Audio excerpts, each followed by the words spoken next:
चलो। व्यूवर्स, मैं हूं आसिम जिलानी और आप देख रहे हैं your today news official YouTube channel और फेसबुक पेज।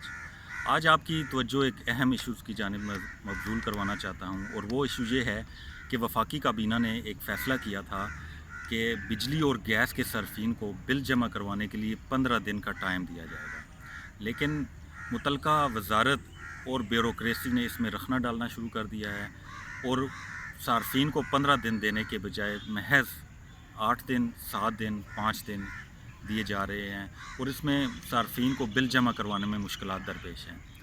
आपको बताते हैं कि ये एक बिल है अक्टूबर का।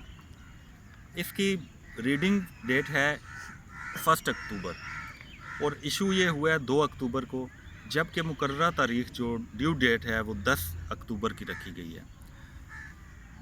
आइस्को हुकाम जो हैं उन्होंने इस की इशू डेट तो 2 तारीख बताई है, लेकिन ये सार्फिन को डिलीवर किया गया तकरीबन 5 अक्टूबर को और सिर्फ 5 दिन के लिए टाइम दिया गया जिसमें सार्फिन बिल जमा करवाए।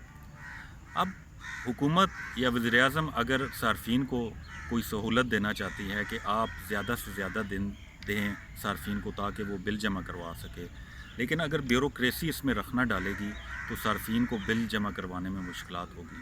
लिहाजा हम इस वीडियो पैगाम के ज़रिए अपनी आवाज़ हुक्काम बाला तक पहुँचाना चाहते हैं ताकि हुक्काम बाला इस पर कोई एक्शन ले और ब्यूरोक्रेसी का किबला दुरुस्त करें।